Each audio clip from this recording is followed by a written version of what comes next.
Video like जरूर कर लीजिए और ऐसे वीडियो लगातार फ्री में पाने के लिए चैनल को तुरंत सब्सक्राइब कर लीजिए और बेल आइकन को जरूर टैप कर लीजिए ताकि आगे भी सारे वीडियो आपको मिलते रहे। यूट्यूब में फॉलो करते हैं तो प्लीज ये वाला फ्री टेलीग्राम चैनल जरूर ज्वाइन कर लीजिएगा। सारे नोटिफिकेशन सारे अपडेट यहीं पे आते हैं, ध्यान रखिए। नमस्कार साथियों, स्वागत है आप सभी का स्टडी फॉर सिविल सर्विसेज में। जैसा कि आप लोगों को पता है कि टॉपिक हमारा चल रहा है पर्यायवाची। तो पर्यायवाची शब्द जो है हम लोग यहाँ पर पढ़ रहे हैं। अगर आपने अभी तक हमारी आरो यारो हिंदी की सीरीज़ को नहीं देखा है तो जाकर के देखिए। हम लोग विलोम शब्द, तत्सम, तद्भव पूरा पढ़ चुके हैं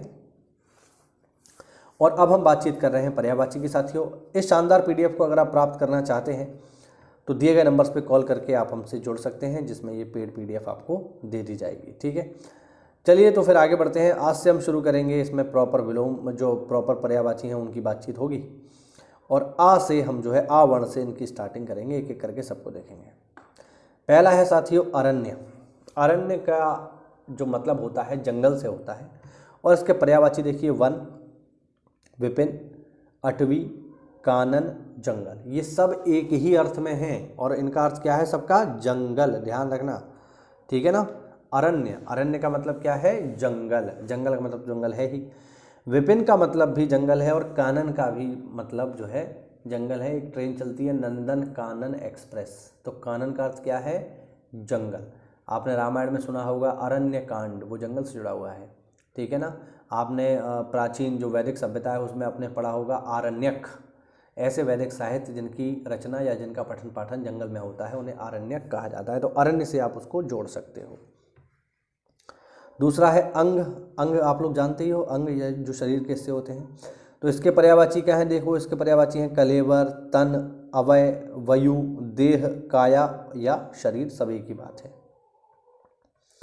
आग के पर्यायवाची बहुत ही इंपॉर्टेंट है भाइयों, देख लो एक बार कौन कौन से हैं। देखो, आग है, अनल है, पावक है, दव है, धूम्रकेतु है, धनंजय है, जात देव, हुताशन, वैश्वानर, ज्वाला, वायु, सख, दहन, ज्वलन, कृशाणु। इसके अलावा रोहिताश्व और वहन। ये सब पर्यायवाची किसके हैं? आग के हैं। ध्यान रखिएगा साथियों। आगे बढ़ते हैं, आगे बात करेंगे पृथ्वी की। ठीक है, सॉरी, ये पृथ्वी नहीं है, ये जो है पहाड़ का है। अचल। अचल का पर्यायवाची क्या है? गिरि है, शैल है, नग है, महीधर है और आद्री। ये सब पर्यायवाची किसके हैं? अचल यानी पर्वत के।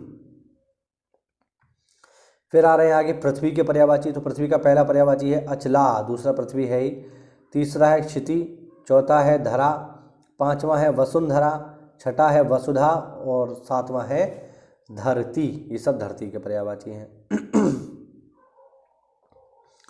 अक्षर की बात करते हैं भाई। अक्षर के पर्यायवाची हैं मोक्ष, वर्ण, शिव और ब्रह्मा। अक्षर का मतलब क्या होता है? इसमें क्षर ना हो, जो कभी समाप्त ना हो, वो अक्षर है। और अक्षर पर्यायवाची किसका है? ब्रह्मा का भी पर्यायवाची है साथियों और शिव का भी है। ये जितने देवी देवता हैं इनके पर्यायवाची आपको विशेष रूप से ध्यान रखना है, पेपर पूछे जाते हैं भाई, ध्यान रखना। फिर है असुर यानी राक्षस। तो धनुज, दानव, दैत्य, राक्षस, निशाचर, रजनीचर, तमीरचर, यातुधान और सुरारी। ये वाले तीनों ज़्यादा इंपॉर्टेंट है, पेपर पूछेंगे तो मैंने इनको हाईलाइट किया है। तमीरचर, यातुधान और सुरारी। अब देखो, ये जो पर्यायवाची बनते हैं ये आप ऐसा मत सोच लेना कि इनको बस ऐसे ही बना दिया जाता है, ठीक है। इनको बनाने के पीछे प्रॉपर सेंस होता है। जैसे मैं आपको यहाँ पे एक चीज़ बताता हूँ। जैसे ये जो शब्द आप देख रहे हैं तमीरचर, ये किससे बना है? तम से। तम मतलब अंधेरा। तो अंधेरे में अगर कोई चल रहा है, रात्रि में चल रहा है, 12 बजे, 2 बजे, 2:30 बजे, तो आप उसे सज्जन आदमी मानोगे या चोर उचक्का डाकू मानोगे कि रात में टहलता है साहब। तो रात में जो टहल रहा है वो राक्षस है। तो शब्द बन गया तमीरचर। एक और आपको एग्जाम्पल देता हूँ, इस शब्द को देखिए। ये शब्द है सुरारी। अब सुरारी शब्द दो शब्दों से मिलकर के बना है, सुर, धन, अरि, ठीक है। सुर कौन है? सुर है देवता, ठीक है। और अरि का मतलब होता है शत्रु, यानी देवताओं के शत्रु। तो देवताओं के शत्रु कौन होंगे? ऑब्वियस बात है, राक्षस होंगे। तो शब्द बन गया ना सुरारी।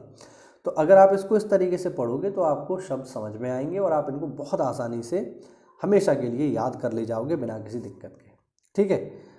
तो ऐसे ही ये आपको पढ़ने हैं, तभी आपको याद रहेंगे। अब जैसे इस शब्द को देख लो, निशाचर। तो निशा का अर्थ क्या है? रात्रि, और चर माने जो विचरण कर रहा है। वैसे ही है रजनी चर, रजनी मतलब रात्रि और चर माने जो विचरण कर रहा है, तो हो गया ना। अब रात्रि में कौन टहलेगा? राक्षस ही टहलेगा। इसी तरीके से शब्द जो है साथियों बनाए गए हैं। ठीक है, तो इस तरीके से आपको याद करना है इसको, और इस तरीके से अगर याद करोगे तो आपको कोई दिक्कत कभी भी नहीं आएगी। थोड़ा और देख लेते हैं। अनुपम, अनुपम का जो पर्यायवाची है वो है अद्भुत, अनूठा, अपूर्व, अद्वितीय और अनोखा। ये सब अनुपम के पर्यायवाची हैं। थोड़ा सा और देखते हैं साथियों। अमृत, अमृत का पर्यायवाची क्या है? सुधा, अमीय, सोम, पीयूष और अमी। थोड़ा जूम कर लेता हूँ जिससे आपको बेहतर दिखाई दे। ठीक है, ये सब किसके पर्यायवाची हैं? ये सारे के सारे पर्यायवाची हैं अमृत के। फिर है अभिजात, अभिजात के पर्यायवाची क्या है? श्रेष्ठ, पूज्य, उच्च और कुलीन। कुलीन मतलब उच्च कुल का। फिर है अश्व यानी घोड़ा का पर्यायवाची, काफी महत्वपूर्ण है। बाजी, तुरंग, घोटक, घोड़ा, रवि, सुत, सैंधव। ये काफी महत्वपूर्ण है, घोड़े के पर्यायवाची हैं, ध्यान रखना। अधर का देखो, अधर के पर्यायवाची क्या है? ओष्ठ, अधर माने होठ होते हैं, तो ओठ, रदच्छद, इसको देख लेना, लिख देता हूँ, रदच्छद और रटपुट, रदपुट।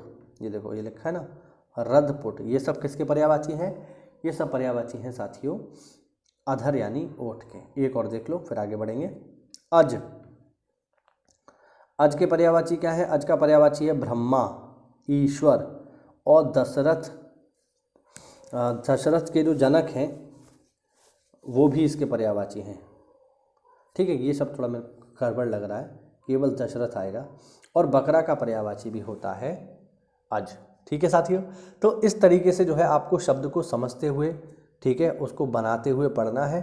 और इस तरीके से अगर आप पढ़ोगे तो ये आपको बहुत आसानी से याद हो जाएंगे। क्योंकि अगर पेपर में कोई ऐसा आ गया जो आपने नहीं भी पढ़ा है, लेकिन अगर आप उसके पीछे जो साइंस है वो समझ लोगे तो फिर वो आपको उसको तोड़ करके उसका अर्थ समझने में आपको आसानी होगी। तो चलिए साथियों, आज के लिए इतना ही। जल्दी ही हम इस पूरे टॉपिक को ख़त्म करेंगे। मिलते हैं अगली क्लास में, तब तक के लिए जय हिंद, जय भारत, वंदे मातरम।